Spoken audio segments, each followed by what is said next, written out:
Hello, hi, and welcome to the Terminal Podcast, where in the end, it's all about the numbers. I am your host, Martin, and we have three flights landing safely at the terminal this evening. Faces and names are on the screen, but who are we actually looking at? Let's find out with a brief glimpse into their pop culture world. So each guest will provide a 10 to 15-second on either you got to give me a non-spoiler take on Squid Game, your take or review of the Tyson Fury Deontay Wilder fight, or your favorite album from the RDAT. What's the RDAT, you ask? Well, it's the rap debut album tournament, of course. What's that, you ask? Well, it sounds like a tournament to determine the greatest debut rap album ever. The results are already broadcast and available at martinkester.com, but opinions are always welcome, as are returns to the RDAT. But that's neither here nor there. Let's start in alphabetical order, so that means we will start with you. Everybody knows their alphabet here, right? Yeah, I guess that's me then. Hi, I'm Anthony. I'm checking in from the 508 area code in Massachusetts. Although it looks like I'm on the moon. Don't let that scare you. It's all right. I can breathe. It's fine. And as much as I would like to, I want to dive into the RDAT, but I'll save that for another terminal. Today, I want to talk about that Wilder and Fury fight. It's excellent to see heavyweights back at in boxing. I grew up with Tyson.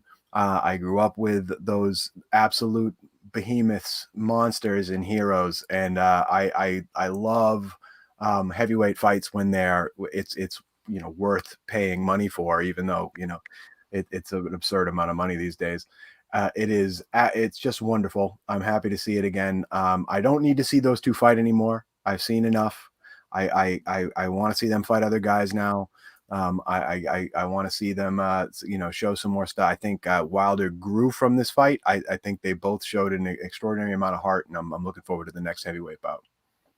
All right. Alphabetical order still, so. Hi, I guess that's me. I am Mark. I am also checking in from the Boston area. And I would say I really don't have an opinion on Squid Game. I haven't watched it. I didn't watch the fight either. So I will go with the RDAT tournament. My favorite album in the RDAT tournament is probably Licensed to Ill, just because I go way back with that album. And it's probably followed by a close second by A Wolf in Sheep's Clothing by Black Sheep. So separate, styles, but yeah, I don't know how far they made in the tournament. I don't think they made it to the, maybe not out of the first round, but You can go to martinkester.com and find out. I gotta plug it. Why not? Yeah. Good. Last but not least. Yeah, Rashawn, and flying in from Philly. Shout out West Philly, Diamond Street.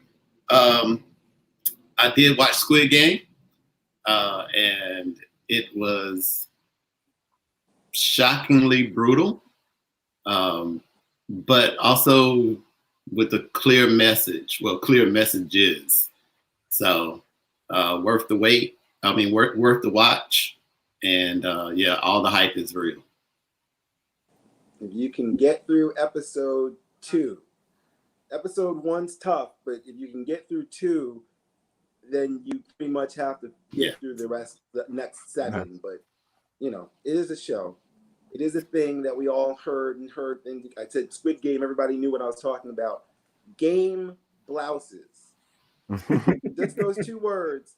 I've either lost you completely or you know exactly who I'm talking about. That's right. The quote is from a skit from a show that was canceled about 15 years ago and regaled and revered ever since. I'm speaking about, of course, Chappelle Show and the 48-year-old star of the sketch comedy show that lasted 2 seasons on Comedy Central, which was a cable network back when those was a thing, when everybody had cable. Dave Chappelle grew up idolizing Eddie Murphy and Richard Pryor. And just 19 years old, he was on HBO's Def Comedy Jam, crafting a stand-up career across the country with the occasional movie appearance, like, I don't know, Robin Hood Men in Tights, just out of the blue. And all this before Chappelle's show made him a household name. He did, left, went to Africa, returned, signed a deal with Netflix. The number I'm looking for is the amount that Dave Chappelle, after all of this, earned between June 2016 and June 2017, according to CelebrityNetWorth.com. So, you know, it's true. So, I'll take your number first, Rashawn. And my thoughts on Chappelle. Oh no, not the thoughts, just the number. Oh, that's right. 5. You're gonna go 5. So you think he made 5? Well, it's Celebrity Net Worth. I'm saying. So how much do you think he made in that year, in that calendar year, basically? Oh, June 2016, June 2017. I'm gonna go 90 mil. 90 mil. Yeah. Okay. Mark?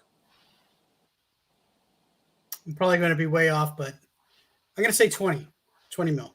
20 mil. And Anthony? I think that's pretty close. I'm going to say closer to 18 million. 18. Okay. Well. The actual retail price? Right. I play Price is Right rules, so it's the number without going over, closest without going over. The actual number is 47 million. Wow. So that would be Mark at 20 with the right answer. Wow. So you get to respond first to the question, which is he returned recently, Chappelle, to the spotlight with the release his latest comedy special, Netflix, The Closer, but the spotlight seems to have been a bit sour due to subject matter. So I ask you, Mark, are comics allowed to push the line anymore? I like to say yes, that they can. I don't think you see many of them do it anymore. Like with Chappelle in particular, I mean, he's been around so long. I think he can say whatever he wants. He's kind of grandfathered in. No, I mean, he did get some pushback from the special, but I said, I think older comedians, you know, they can get away, you know, said if they're telling jokes and the jokes are funny, I think they can get away with it. Maybe newer comics, lightly. But I will say this, if something out there that, you know, you don't need to tune in or buy a ticket or go to that show. I can't. I lost him. Yeah, I lost him too. I lost him. Anthony, Can you hear me? I'm sorry. I was going to say, Mark, I lost you for a second. You got to go see the stewardess for a sec. Anthony, basically same question, which is, can comics push the line anymore? Sure. Yes. Yeah, everybody's frozen. Everybody can.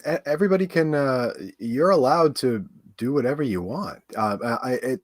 They're not free from consequences. Nobody is, and I think that's what's most important.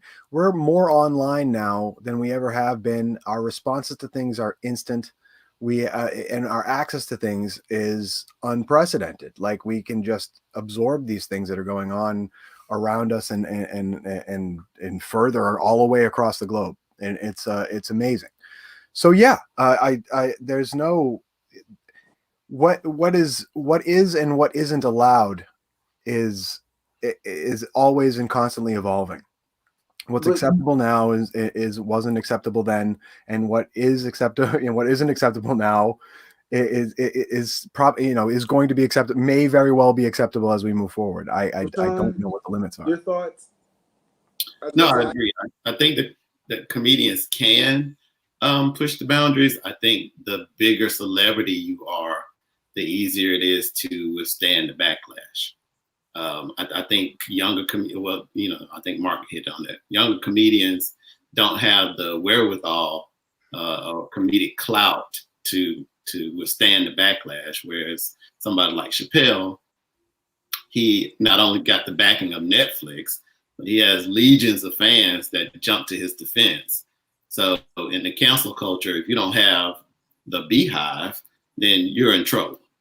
See, I guess now that I guess is the problem, because I view this as a connoisseur of comedy. It shouldn't, in my opinion, it shouldn't matter what is being said. Is it funny? Is the question, is the first and foremost, is it funny? And that should take relevant, regardless of the subject matters. Is that not wrong? What is wrong with that, Mark? Why in just what? I don't see what the problem is if it's funny. Well, that's the point of it. That's the point of what a comedian's supposed to do. It's supposed to be funny. And I don't know if you heard me say, you guys got cut off for a moment, so I don't know if you heard me, like what I said at the end of my before, but I was always under the vein that if you don't find something funny and you find it offensive, you don't have to watch it. You don't necessarily need to watch that special, or buy the ticket, or buy that CD, or watch that movie if it really offends you that much. But again, it said, like, I think you said it right. The point is, if you're funny and you're making people laugh, there should be, that's the point. There should be some excuse, some leeway for that. Rashawn, it sounded like you kind of to that point where you can do that, but the consequence. I'm sorry, no, that was you, Anthony. You're talking the consequences of their actions, but that loses the art form, then, doesn't it? If you have to worry about your consequences instead of the actual art form itself. I suppose it really depends on how harsh the consequences are going to be, and what those consequences are relative to what you're saying. Chappelle's brilliant, like even if he had swung the entire other way on whatever topic that is being bandied about as controversial, even if he swung the completely other way, in the other direction politically, it would have generated this much hype. And it's P.T. Barnum. It is brilliant stagemanship. So there's a certain amount of that there's no such thing as bad publicity. So I don't know, if the consequences are that people are going to be mad at you for a while, yeah, that's going to go away. We're America. We forgive people as long as they're going to come out and join a church, and everything's going to be fine. Rashawn, and Chappelle is Muslim, but Rashawn, I'll set you up with this quote from James Hodge, who posted this on Facebook. I believe he is a comedian in the New Jersey area, and I probably will get killed for not knowing that correctly. But he said, "You don't have to agree with everything Dave Chappelle said in his last special, but seeing how John Gruden got caught saying racist shit about a black man and was allowed to keep his job, but when it came out that he said something homophobic, he was unemployed within 2 hours, certainly gives credence to his overall point." Yeah. Chappelle hinted at that in his special without spoiling anything. He referenced that fact that you can talk about certain things and, that nothing's wrong with it. He said it in his show. At a previous special, he mentioned that he couldn't use the N-word on TV. But while he could talk about black people left and right, as long as he didn't use the N-word, because that's being offensive. But that was the line that he couldn't cross. Right, that's the line that he couldn't cross. So yeah, it is amazing the amount of backlash you can get when you hit a certain line. But everything up to that point is completely and utterly allowed and is fair game, and please talk about it as much as you want. So. I find it fascinating. I was going to say, if you change things like it's a special where somebody changes every movie with kill with fuck. Actually, it's a George Carlin bit, because things like we're gonna fuck you slow, and things like that, which is fine because you say it's kill, it's okay, but if you say fuck, it's one of the bad words, which is foreshadowing. But I'll ask one last thing, Mark. What's more important, if it offends, or if it's funny? Well, again, I kind of go back to what I just said before. The whole point of being a comic or a stand-up comic is to make people laugh, is to make jokes, is to be funny. I think that's more important. As Chappelle, that's his job. His job is, as a stand-up comic, make people laugh. I mean, you probably, every comic is probably going to say something that's going to offend somebody. But if they're making people laugh and you go to the show and you laugh and you leave, you had a good time, I think they did their job. I think that's the most important. That's more important. Well, I'm not going to beat this into the ground anymore. This week's transitions are brought to you by unanswerable questions like, is Batman Returns, the 1992 sequel to Batman, Michael Keaton, Jack Nicholson, a better movie with Marlon Wayans? The youngest visible comedic brother from the Wayans family was originally titled The Kid and was to be a mechanic in the Penguin's crew with an R on his jumpsuit, which was obviously a little tease for something that didn't happen. His part was cut because he wasn't in the movie, but he still receives royalties. The number I'm looking for is how much do you think he receives on an annual, any time that he gets royalties? This is how much he's getting. This is how much he's getting. Cindy, Mark, you were closer first. So I'll start with you. What number you got for me? So you are looking for the total amount of royalties that Marlon Wayans made from Batman Returns? Receives. It still receives from Batman Returns because he got his part. Because that's the whole thing. He still gets this check. He's still getting this check. It's a recurring check. How much is the check? So it's like, so every year he gets a check. $850,000. Okay. Anthony, you were next.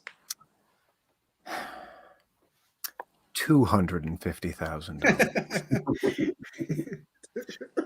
I can play your game. $1. No.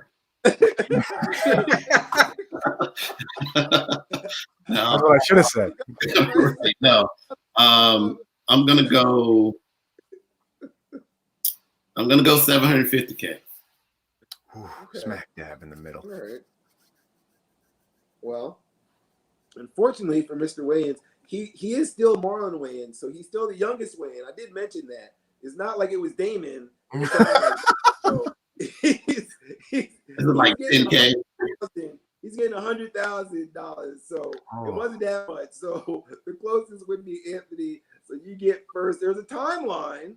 So there is a timeline where Tim Burton and Michael Keaton return for a third Batman movie, and Marlon Wayans is the boy wonder. There's also a timeline where Fox goes all in and asks Keenan and Damon to create something for a late night audience, perhaps to challenge the Saturday Night Throne that is SNL, which is a transition to Owen Wilson, which served as host for the premiere of the 47th SNL. It was the lowest ratings in series history. Kim Kardashian West was next. She's not the first no talent celebrity to host. She won't be the last, but it nearly doubled the numbers.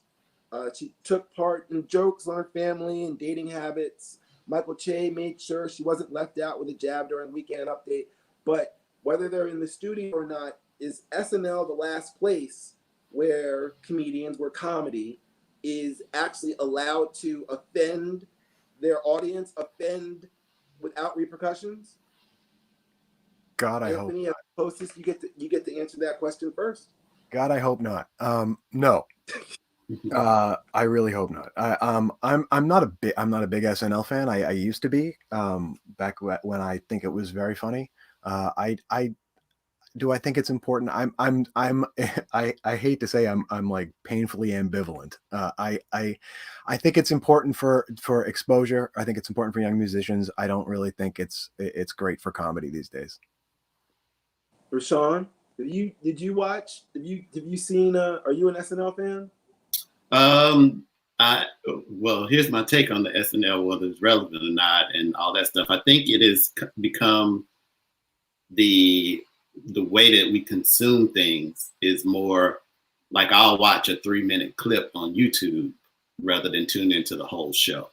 Oh, Like, I'm a big fan of Jostin Che, so I'll watch the report on YouTube. I don't want to sit through the whole, what 4 skits bomb.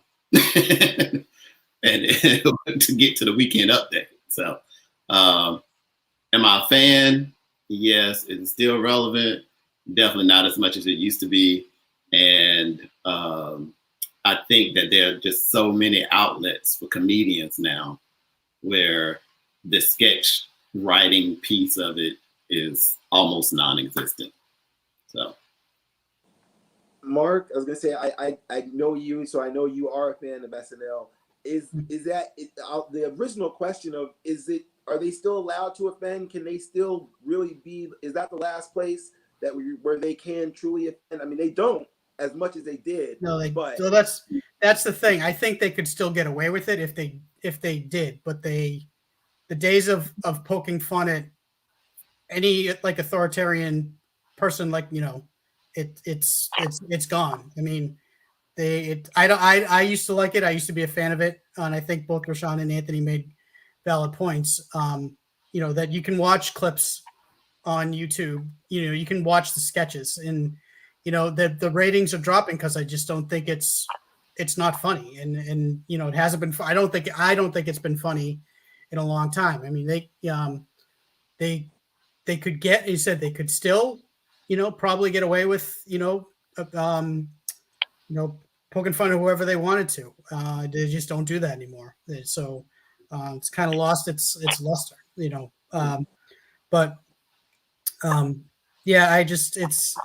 it's kind of sad. I used to really enjoy it, back in its heyday, but it's just kind of a shell of what it used to be.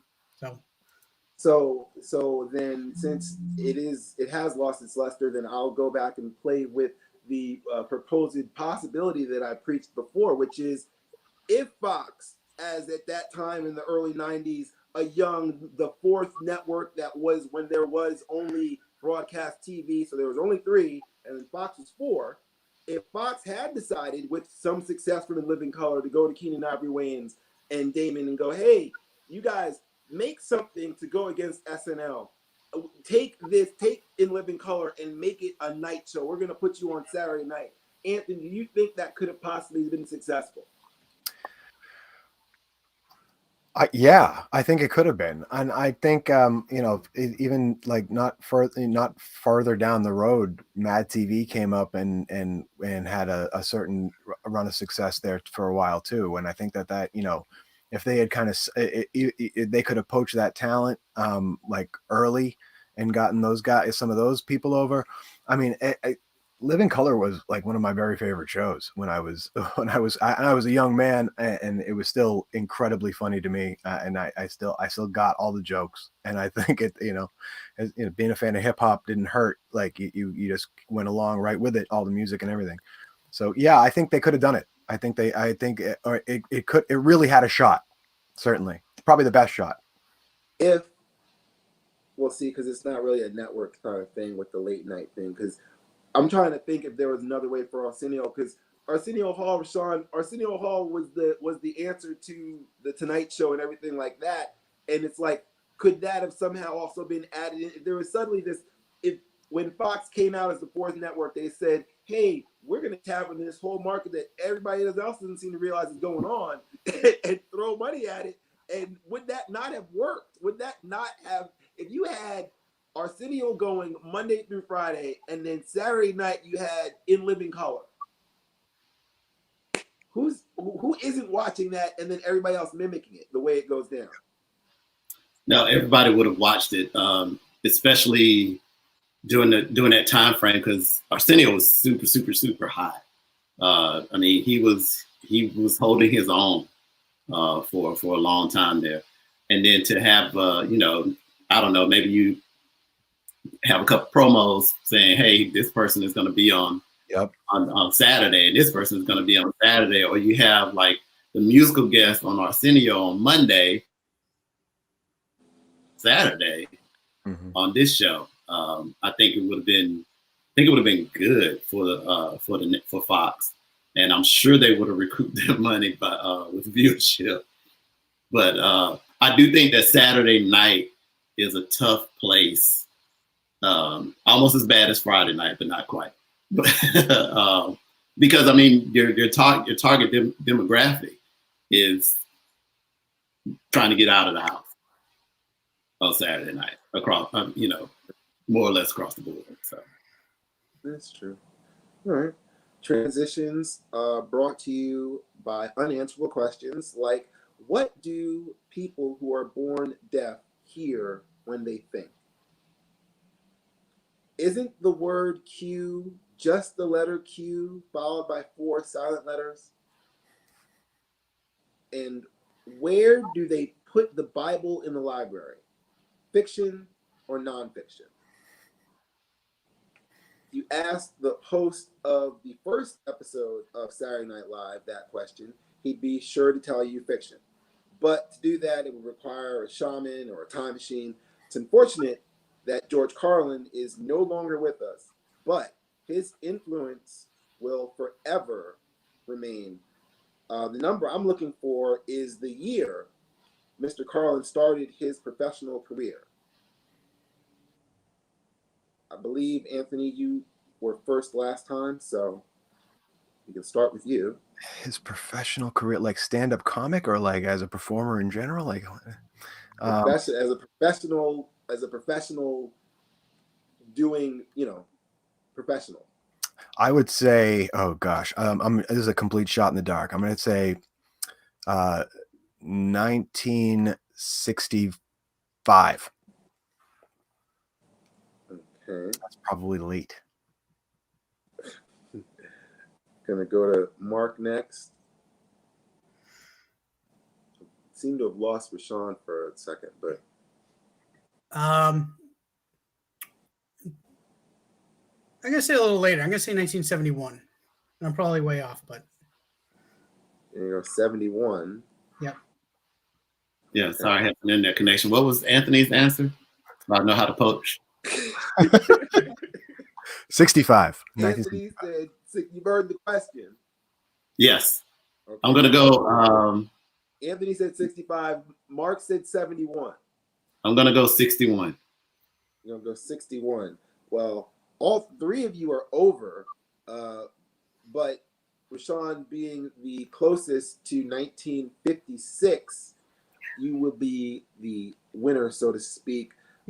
In 56, Carlin was a 19-year-old serving at the Air Force in Shreveport, Louisiana, and working on the radio for them, broadcasting. Then he got exposure working with Jack Burns. They recorded an album. But in 62, they split to pursue solo careers. Carlin started a stand-up act that got him booked in clubs and college campuses across the country, led him to getting on Tonight Show when that actually meant something. His first of 4 Grammy Awards, and eventually arrested for the 7 words that you can't say on television, a routine that reached the U.S. Supreme Court and changed legal history. But is he still a name? And while I adore him and obviously know about him, how important is Carlin's story to this current generation, the 21st century, so to speak? Rashawn, you get to speak for that. I think that comedians know him. You know, it's like knowing that George Washington was the first president or whatever. Like, they know him because they know the craft. As far as his impact or relevance or notoriety today, I don't think a lot of the younger audience know of him. I mean, they know of him, but they don't know his work. They know like football versus baseball. Like they know that skit, or they know that work skit. You know, they get bits and pieces of him, or they, you know, he everybody. Okay. Well, one of his anti-religion rants. Like they've seen the clips, but they don't know his whole body of work. But Anthony, couldn't you say that about anybody unless you were, you know, I mean, unless you're old enough to have lived through that, which all of us on this call are. So I guess what are your thoughts on Carlin? I was gonna say, and you think what are your thoughts on Carlin? We'll just end it with that. I have I love George Carlin. I have a pretty good way to tell if something is still even remotely relevant, and that's memes. If you're still being shared in memes on the internet, in social media in some way, you are still relevant. Regardless of if you know where the source of that material came from, if you're misquoted in it, it doesn't matter, because it's still important. So yes, I mean, outside of that, I mean, yes, he is still incredibly culturally important for the things that he said, the things that he did, and just, I mean, hell, just in his movie career, in some of like the goof one-off roles are incredibly important. Bill and Ted's comes to mind, like that, like something like that.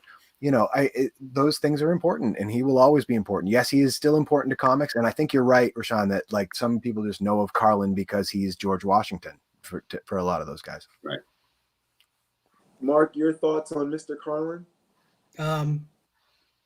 I think I agree with both Rashawn and Anthony. I think I think that he's still relevant. I think if you're, specifically a comedian, you probably invested a lot of time in watching or listening to George Carlin. I know I did enjoy him as well in some of his later specials that I had on CD, I think at one point in time. I don't know about like a younger audience right now if know a lot of his material, but I think he's still relevant in the relevant in culture, and he always will be. I mean, if you could probably go down a rabbit hole of watching clips of him on YouTube, like a lot of great comics. So it's just a matter of fact, if you want to take the time, like if you're a younger fan of comedy, you want to take the time and invest in watching some of his stuff. So, Rashawn, how do people consume comedy now? I was going to say that. I mean, I'm hearing memes and YouTube and everything like that, but do people still consume live comedy, and how important is it to kind of get a comic's full length? You know what I mean? Because when you're getting these clips, you're getting 30 seconds, you're getting maybe 5 minutes, but how important is it to kind of sit and get somebody for like Chappelle's full hour? You get the full length of their whole show that they've worked on, which is, it's an art form. They've done their art too. So how important is it to get the full length? I think it's vitally important. I think you miss, like you said, a lot of the nuance if you don't see that person live. I went to Chappelle when he was here in Atlanta.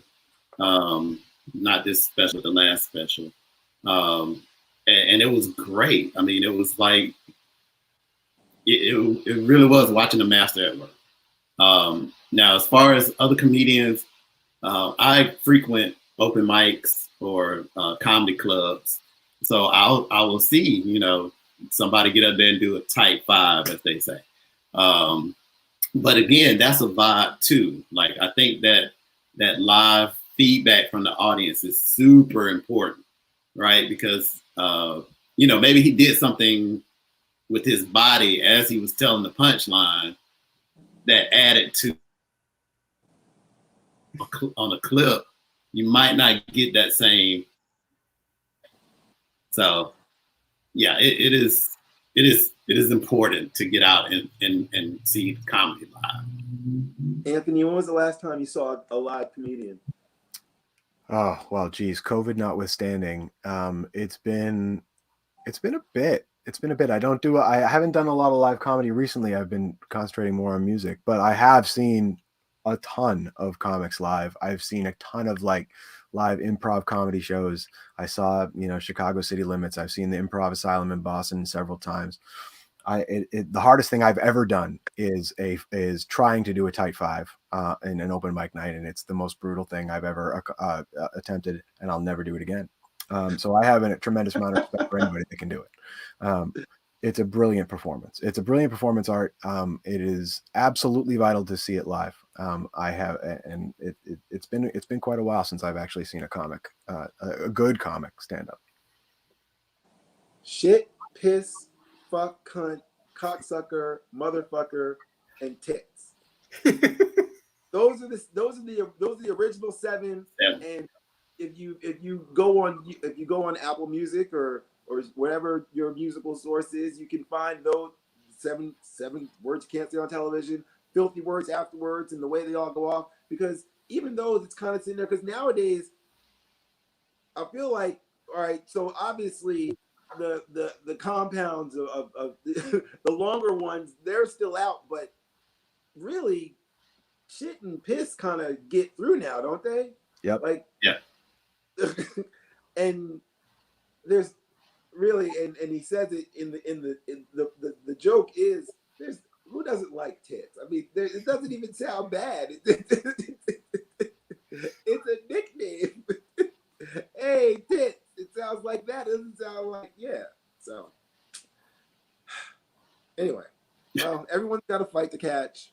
So I've been adding up the numbers, and let's see who gets to the terminal that they want to get to. The winning number tonight is 100,000, 100,000, 2,003. So 102,003. And the passenger with the closest number would be Anthony. So congratulations. You get the final gate call. All right. The terminal is yours. Wow. Thank you. I do. I think I want to harp a little bit on stand-up comedy, and I do think it is vitally important that people go. It is vitally important that you check whatever your sensitivities are at the door, especially if you're going to see somebody who is known for working blue or working offensive, quote unquote offensive.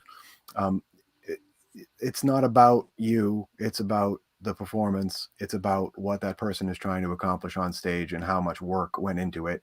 When you see a Chris Rock show that lasts for an hour, that dude toured for years to perfect every single joke and the timing and every movement, everything.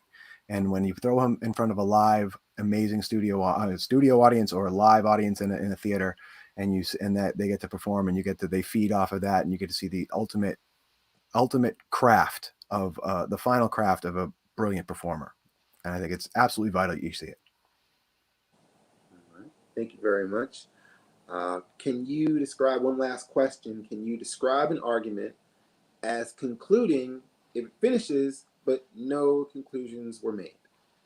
Here's hoping you would describe this time as entertaining and conclude to return back to the terminal.